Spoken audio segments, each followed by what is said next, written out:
Hello students, today's topic is ventricular septal defect VSD. It is a type of acyanotic heart defects. तो इसमें जैसे इसका heading खुद ही explain कर रहा है कि दोनों वेंट्रिकल्स में जो सेप्टम प्रेजेंट होता है उसमें क्या है, डिफेक्ट है। मतलब कि right ventricle and left ventricle में बीच में क्या प्रेजेंट है, डिफेक्ट प्रेजेंट है, एक अबनॉर्मल ओपनिंग प्रेजेंट है जिसकी वजह से ब्लड फ्लो जो है नॉर्मल से चेंज हो गया। तो ब्लड फ्लो कैसे नॉर्मल से चेंज हो गया, that we will discuss in the pathophysiology. Then first of all, how to write its definition. It is defined as abnormal communication, or we can say abnormal connection between left and right ventricle through which blood move from higher pressure to lower pressure, from left ventricle to right ventricle की तरफ जो है blood move करता है, इसीलिए इसे left to right shunt भी बोला जाता है। कि एसाइनोटिक जितनी भी कंजेंटल हार्ट प्रॉब्लम्स है एसाइनोटिक के अंदर सभी में शंट कौन सा होता है, left to right, from higher pressure to lower pressure. तो यही सब जो है सर्कुलेशन में जो चेंजेस आई वो हम डिस्कस करेंगे पैथोफिजियोलॉजी में। तो पैथोफिजियोलॉजी आपने कैसे लिखनी है, हमेशा फ्लो चार्ट में लिखनी है। कि पैथोफिजियोलॉजी में सबसे पहले बिकॉज ऑफ दिस डिफेक्ट की वजह से क्या होता है, लेफ्ट टू राइट ब्लड की शंट होती है, मतलब ब्लड मूव करता है फ्रॉम लेफ्ट साइड से लेकर, लेफ्ट साइड से ब्लड मूव करता है राइट साइड की तरफ, राइट वेंट्रिकल की तरफ, through the VSD। Through this defect blood move करेगा from higher pressure left ventricle to lower pressure right ventricle. तो यहाँ पे आप थोड़ी सी और डिटेल भी ऐड कर सकते हो फर्स्ट स्टेप में। तो जैसे ही ब्लड जो है मूव करेगा लेफ्ट से लेकर के राइट वेंट्रिकल की तरफ, तो फिर क्या हो जाएगा, increased pulmonary blood flow. As we know, जैसे ही ब्लड जो है राइट वेंट्रिकल में आता है, अभी VSD के थ्रू आया, नॉर्मली भी जैसे राइट एट्रियम से ब्लड राइट वेंट्रिकल में आता है, क्योंकि हमें पता है कि बॉडी के लोअर पार्ट से एंड बॉडी के अपर पार्ट से डीऑक्सीजनेटेड ब्लड पहले राइट एट्रियम में आता है, देन वॉल्व्स के थ्रू राइट वेंट्रिकल में आता है, और राइट वेंट्रिकल से ब्लड जो है हमेशा कहाँ जाता है, लंग्स की तरफ जाता है। तो राइट वेंट्रिकल में जो है ब्लड राइट एट्रियम से भी आ रहा है और लेफ्ट वेंट्रिकल से भी आ रहा है। तो यहाँ पे क्या है, ओवरलोड है सर्कुलेशन का, ओवरलोड है ब्लड का। तो यही ओवरलोड वाला ब्लड कहाँ जा रहा है, हमारे पल्मोनरी सिस्टम में जा रहा है, लंग्स में जा रहा है। तो इंक्रीज्ड पल्मोनरी ब्लड फ्लो की पल्मोनरी सर्कुलेशन जो है नॉर्मल से ज्यादा इंक्रीज्ड हो गई। और पल्मोनरी फंक्शन जो है, this is a congenital heart problem है ना, कि बच्चे का जो है पल्मोनरी फंक्शन जो है बर्थ के बाद ही स्टार्ट होता है, वो प्रॉपरली मैच्योर नहीं होता, और इसकी वजह से अगर इमीडिएटली बर्थ के बाद हाई प्रेशर वाला ब्लड वहां पे पहुंचने लगे तो क्या हो जाएगा, एंडोथेलियल डिसफंक्शन हो जाएगा। एंडोथेलियल लेयर जो है हमारे पल्मोनरी सिस्टम की, वो क्या हो जाएगी, वहां डैमेज हो जाएगी, वहां जो है एंडोथेलियल लेयर जो है उसकी डैमेज हो जाएगी, एंड पल्मोनरी वेस्कुलर रीमॉडलिंग हो जाएगी। वहां पे ये चेंजेस आ जाएंगी हमारे पल्मोनरी सिस्टम में, और उसकी वजह से वो एक ऑपोजिट फोर्स जो है वो क्रिएट करेगा। मतलब हमारे लंग्स जो हैं, जब उनकी तरफ जरूरत से ज्यादा ब्लड जाने लगा तो वो लंग्स की जो एंडोथेलियल लेयर है, लंग्स में जो है स्मॉलेस्ट यूनिट है, उनको जाके रप्चर कर देगा वो हाई ब्लड प्रेशर, और उसकी वजह से वहां पे हाई रेजिस्टेंस हो जाएगी, और हाई रेजिस्टेंस की वजह से एक ऑपोजिट फोर्स वो क्रिएट होगा, और ऑपोजिट फोर्स क्रिएट होने की वजह से इस डिजीज कंडीशन में क्या होता है, बैक फ्लो होने लगता है ब्लड का। पहले ब्लड जो है लंग्स की तरफ ज्यादा गया था, लंग्स रेजिस्टेंस शो करने लगे, इसी वजह से बैक फ्लो होने लगा ब्लड का, और ज्यादा ब्लड कहाँ पे अकमुलेट होने लगा, हमारे राइट वेंट्रिकल में, और राइट वेंट्रिकल में ज्यादा ब्लड अकमुलेट होने लगा। इसकी वजह से इसका साइज भी इंक्रीज हो जाएगा, that is called right ventricular hypertrophy. तो जैसे ही राइट वेंट्रिकुलर हाइपरट्रॉफी, यहाँ पे बैक फ्लो की वजह से भी ब्लड इंक्रीज हो गया, ब्लड की अमाउंट, और सुपीरियर एंड इन्फीरियर वेना के थ्रू भी ब्लड यहाँ पे कमुलेट हो गया। देन ब्लड जो है हमारा, जो पहले लेफ्ट से लेकर के राइट की तरफ मूव हो रहा था, ये अब ऑपोजिट डायरेक्शन की तरफ मूव होने लगेगा।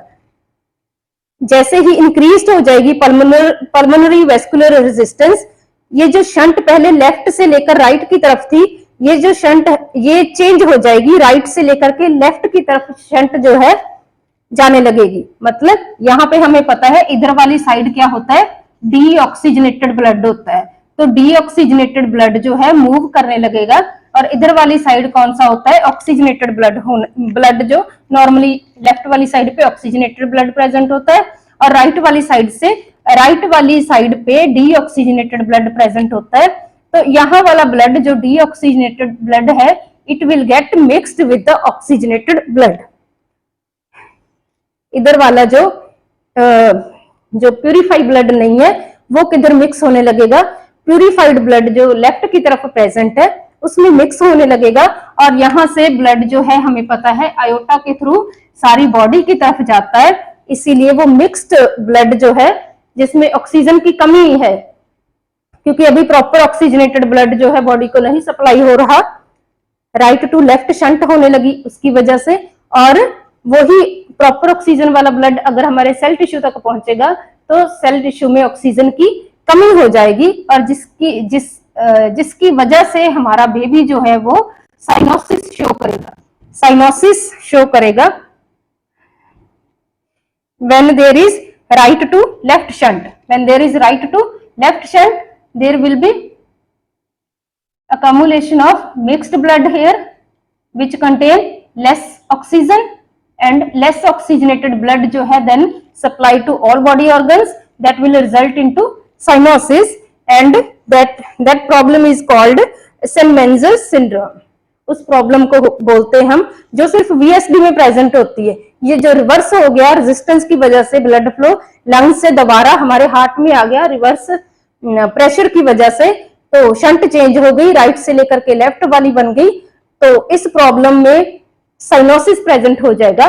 पहले ये हमारी डिजीज कंडीशन कौन सी थी, एसाइनोटिक थी, और अब इसमें साइनोसिस प्रेजेंट हो गया, मतलब ये एक ऐसी डिजीज कंडीशन है जो पहले एसाइनोटिक थी, फिर ये कॉम्प्लिकेटेड जब हो गई तो ये साइनोटिक डिजीज कंडीशन में चेंज हो गई। साइनोसिस वहां पे बेबी शो करने लगा सिम्टम, क्योंकि स्टार्टिंग में ये बेबी एसिम्टोमेटिक था, ये कोई साइन एंड सिम्टम शो नहीं करता था, मतलब थोड़ी बहुत जो है पल्मोनरी ओवरलोड की वजह से recurrent respiratory infection and pulmonary hypertension, वो वाली प्रॉब्लम, डिज्निया, फटीग एंड अवॉइड करेगा फीडिंग, वो वाले सिम्टम शो करता था। लेकिन अभी जो है कार्डियक सिस्टम वाले सिम्टम शो करेगा, साइनोसिस प्रेजेंट होने लगेगा।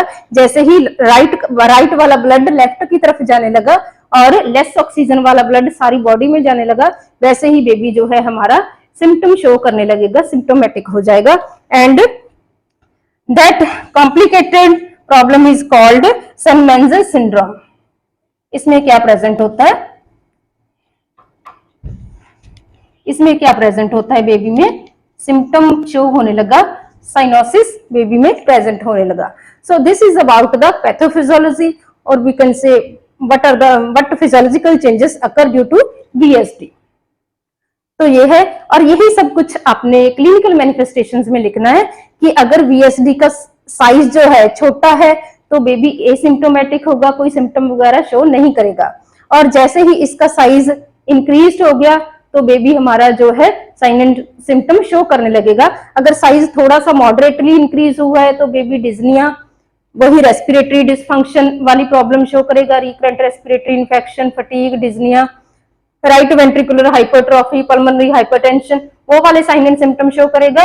और जैसे ही 2-4 महीने का बेबी हुआ, रिवर्स एक्शन स्टार्ट हो जाएगा, और फिर हमारा बच्चा जो है साइनोसिस शो करेगा because of change in shunt.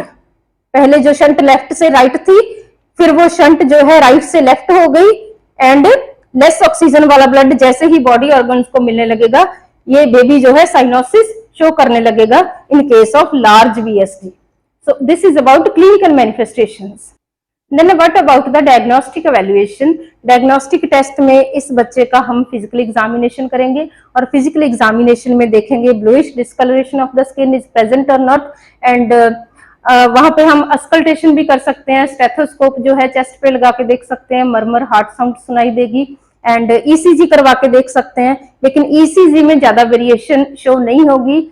Then echocardiogram करवा के देख सकते हैं, उसमें क्लियर हो जाएगा कि वीएसडी का साइज कितना है, ये सिंगल वीएसडी है या मल्टीपल वीएसडी प्रेजेंट है। डिफेक्ट का साइज कितना है, कितने होल प्रेजेंट है, इकोकार्डियोग्राम से वो क्लियर हो जाएगा। देन चेस्ट एक्सरे करवा के देख सकते हैं कि उसमें राइट वेंट्रिकुलर हाइपरट्रॉफी शो हो रही है, जहां लेफ्ट वेंट्रिकुलर हाइपरट्रॉफी शो हो रही है because of accumulation of extra blood in the right ventricle. Then after that complicated जो है डिजीज कंडीशन अगर ये हो गई, देन लेफ्ट वेंट्रिकल में ओवर सर्कुलेशन होगी, ओवरलोड होगा ब्लड, तो वहां पे लेफ्ट वेंट्रिकुलर हाइपरट्रॉफी भी शो हो सकती है इन चेस्ट एक्सरे में। तो this is about the diagnostic evaluations. Then next about the management, कि इस डिजीज कंडीशन को मैनेज कैसे करना है। इस डिजीज कंडीशन की मैनेजमेंट, अगर ये होल छोटे साइज का है, then there is no need of management, because ये जो चाहे एट्रियल सेप्टल डिफेक्ट है, चाहे वेंट्रिकुलर सेप्टल डिफेक्ट है, कुछ टाइम बाद ये ऑटोमेटिकली क्लोज हो जाते हैं। तो अगर सर्जिकल मैनेजमेंट की जरूरत वहां पे पड़ेगी, अगर ये डिफेक्ट का साइज लार्ज है, वहां पे सर्जिकल मैनेजमेंट की जरूरत पड़ेगी। अगर मॉडरेट डिफेक्ट है, पर्स स्ट्रिंग ऑपरेशन कर सकते हैं, जो हमने एट्रियल सेप्टल डिफेक्ट में पढ़ा था कि दोनों सिरों को जो है स्यूचरिंग की हेल्प से क्लोज कर देंगे। जहाँ यहाँ पे डेक्रोन पैच क्लोजर सर्जरी कर सकते हैं कि डेक्रोन पैच लगा देंगे जो ये डिफेक्ट को जो है मतलब क्लोज कर देगा, और बाद में सेप्टल जो है सेल टिश्यू उनकी ओवर ग्रोथ हो जाएगी 6 मंथ में, और वो डेक्रोन पैच को पूरी तरीके से कवर कर लेंगे और ये डिफेक्ट जो है परमानेंटली बंद हो जाएगा डेक्रोन पैच क्लोजर सर्जरी से। तो ऐसे ही 2 ऑपरेशन है यहाँ पे, सर्जिकल मैनेजमेंट है, patch closure surgery and dacron and purse string operation. Then about the complications of ventricular septal defect, इस डिजीज कंडीशन की वजह से कंजेस्टिव हार्ट फेलियर की प्रॉब्लम आ सकती है, और जो है एंडोकार्डाइटिस या इन्फेक्शन की फर्दर प्रॉब्लम आ सकती है। मेजर इन्फेक्शन हो सकता है पल्मोनरी सिस्टम का, या कार्डियक हमारे जो है हार्ट की लेयर्स का इन्फेक्शन हो सकता है। तो उसके लिए साथ साथ symptomatic management like antibiotic therapy भी साथ साथ में चलेगी। सो this is about the ventricular septal defect. Hope so you understand this topic, and if you like this method of study, then you can like this video and share this link and subscribe this channel. Thank you.